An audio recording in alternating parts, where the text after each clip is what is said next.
On est de retour pour une nouvelle vidéo. Nono est toujours avec nous. Salut Nono.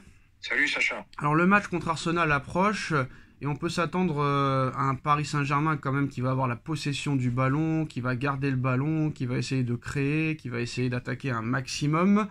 Sachant Nono qu'en plus de ça à Paris il y a les joueurs, très clairement peut-être pour percer des défenses très solides comme Arsenal. Faut pas se fier je pense au match du Havre et le match de Nantes. On verra contre Nice s'il y a une amélioration. Mais est-ce que Paris peut faire la différence dès le match aller? Ah bah ça peut se faire, hein. Tout dépend du pari qu'on aura. Voilà, si on a le pari que j'ai vu contre Liverpool, je suis très optimiste. Si on a le pari que je vois de ces derniers temps, là je suis un peu plus inquiet. Beaucoup sont inquiets de la charnière centrale, surtout Pacho, Marquinhos, qui ne donne pas satisfaction depuis plusieurs semaines, Nono. Et c'est là la peur, même en interne, on a peur de la défense du côté du PSG. Est-ce que la défense peut se métamorphoser et être prête et nous surprendre lors de cette double confrontation? Eh ben, faut l'espérer, parce que hier, tout le monde, pour une fois, était à peu près d'accord sur la sortie de Marquinhos, qui a vraiment été catastrophique. Donc là, j'espère qu'il va quand même retrouver un certain niveau. Alors Marquinhos sans Pacho, ça vaut rien. Pacho sans Marquinhos, ça vaut rien. Et Beraldo, qui hier se révèle un petit peu et qui a été le meilleur des trois. Donc compliqué l'histoire. Beraldo, il progresse, il n'est pas encore prêt, mais peut-être dans 2-3 ans, ça peut devenir un monstre, Beraldo. On verra ce qui se passera. On va passer au mercato. Alors, avant de passer au mercato du Paris Saint-Germain et du Real Madrid, Nono, je t'avais parlé d'un joueur il y a quelques semaines que je trouvais phénoménal, le numéro 10 de la Juventus de Turin, Kenan Yildiz, un Turc, tu t'en rappelles?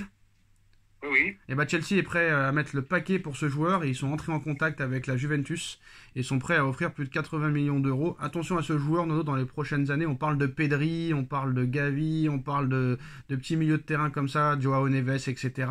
Mais ce joueur-là est très très très très très fort. Alors il est peut-être mis dans l'ombre à cause de la saison assez pourrie de la Juventus. Mais ce joueur-là, pour moi, est un phénomène, Nono. Après, tu connais les phénomènes. Il y a tout un processus pour ne pas être mis de côté du jour au lendemain. C'est pas parce que tu fais 3-4 dribbles exceptionnels que tu vas être une star. Mais c'est un joueur très très fort et à suivre dans les prochaines années, Nono. Bah, à suivre, et puis il faut voir sur la durée, hein. Voilà. Parce que c'est pas le seul qu'on dit que c'est un phénomène, hein. Donc faut se calmer un petit peu, parce que les phénomènes, t'en as pas 50 par génération, donc faut attendre et voir, comme dirait l'autre. Alors Florentino Pérez hésite à faire un mercato XXL. Bon, on sait que Alexander Arnold va rejoindre le club gratuitement. Apparemment, Vinicius devrait prolonger dans les prochaines semaines et il va être augmenté naturellement.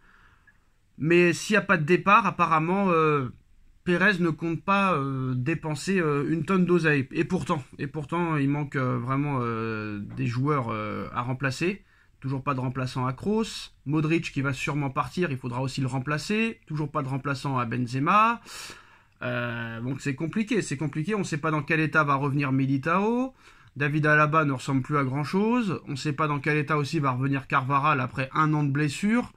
Et en plus de ça, on vient d'apprendre qu'on se rappelle que Paris et le Real Madrid étaient les deux favoris pour attirer le joueur espagnol Dean Huijsen. Mais apparemment, le Real Madrid est pratiquement hors course pour signer Dean Huijsen. Le club pense que sa clause libératoire de 58 millions d'euros est trop haute et ne veut pas le payer. Est-ce qu'on repart encore vers un mercato très silencieux du côté du Real? Et est-ce que c'est une erreur de la part du Real? Ben, Pérez ne veut pas dégainer, hein. Pérez veut des joueurs libres. Voilà, c'est sa politique. Mais il faut pas rêver, hein. Ça arrive pas tous les ans. Voilà, bah, t'as eu un coup de fusil avec Mbappé. T'as évité une grosse dépense. Il veut pas dégainer, le mec. Il veut pas dégainer. Donc, s'il change pas de politique, il va se retrouver avec des problèmes quand même, hein. Et les supporters vont s'en mêler, je pense. Alors, si le Real Madrid est hors course pour Dean Huijsen, ça laisse une fenêtre ouverte pour le PSG. Porte ouverte au PSG, les deux étaient dessus, donc Pérez ne peut pas, le PSG n'a peur de rien, donc tu sais ce que ça veut dire. Alors malgré que la clause soit 58 millions d'euros, Paris n'ira pas au-delà apparemment de 45 millions d'euros pour ce joueur. Donc tout dépend de Bournemouth et de l'envie du joueur aussi. Ben, je suis d'accord avec toi, et puis c'est bien. Ça prouve que les dirigeants changent un peu. Voilà, ils se mettent des limites quand même. Voilà, c'est très bien. Je pense que la preuve du dossier Emery a prouvé que Paris n'était pas encore guéri. Ça veut dire qu'ils l'ont mis plus haut que plus haut. Mais malheureusement, c'est un gars, Warren, c'est un gars qu'il faut pas trop énerver. J'ai l'impression que c'est un joueur sensible et un joueur très susceptible. C'est-à-dire que, par exemple, Barcola n'était pas content de l'arrivée de Kvaratskhelia et de la montée en puissance de Doué, mais il a prouvé quand même qu'il pouvait peut-être être au niveau de ces joueurs-là. Bah lui, Warren, c'est le contraire. Et au lieu de se battre pour essayer de gagner sa place, le mec s'est complètement replié sur lui-même et est de plus en plus mauvais sur le terrain, Nono. Oui, mais c'est pour ça que ben, les Parisiens, les dirigeants doivent être plus prudents. Voilà, ils ont fait quelques petits coups encore l'été dernier qui leur ont coûté très cher. Hein, Ramos, j'y joue pas, 80. Non mais ça c'était il y a 2 ans, ça c'était il y a 2 ans. Non mais ça c'était il y a 2 ans, c'était il y a 2 ans ça, mais c'était il y a 2 ans ça. Oui, mais on ne sait pas quoi en faire. Non mais Warren c'était il y a quelques mois qu'ils l'ont prolongé là. Emery, tu lui donnes 950 mais non mais il y a 2 ans là, il y a 2 ans c'était le début du renouveau, donc on peut pas accuser le PSG même s'ils ont fauté. Et là le renouveau il est en place depuis 2 ans, donc c'est sûr qu'il y a encore des problèmes. Mais là le truc d'Emery c'était il y a quelques mois, Nono, c'était pas il y a 2 ans. Ah bah Jair Emery, je suis peut-être l'un des premiers à l'avoir dit. Comment on peut donner 950 ouais, bah après tu m'as clashé. Non mais après tu m'as clashé parce que j'étais trop dur avec lui, donc faut savoir aussi hein.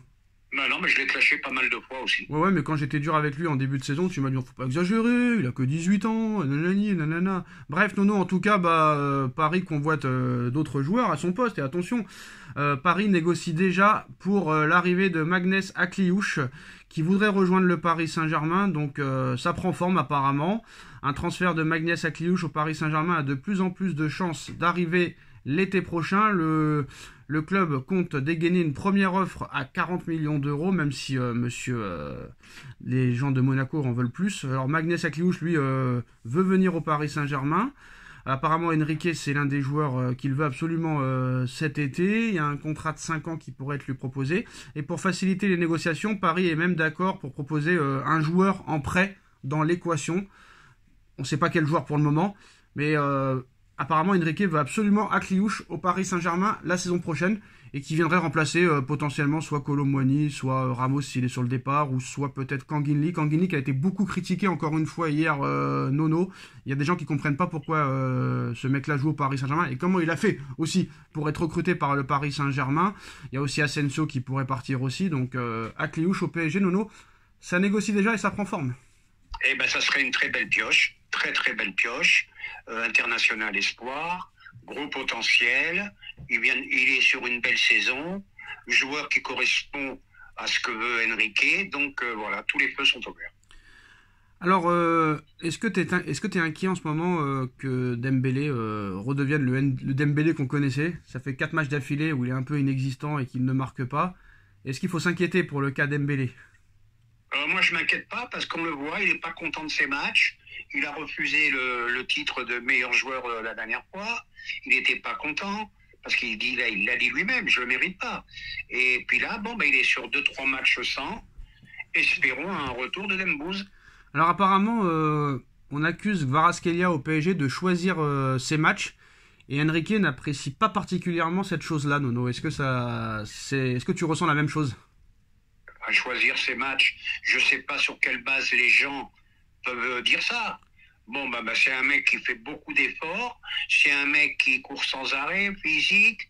Non, il choisit pas ses matchs. Il n'est pas en réussite en ce moment, c'est tout. Hein. Et ben voilà les gars, c'est la fin de cette vidéo. Dites-nous en commentaire ce que vous en pensez. Et on se retrouve très vite pour de nouvelles infos. Tchuss. Tchuss, Roger.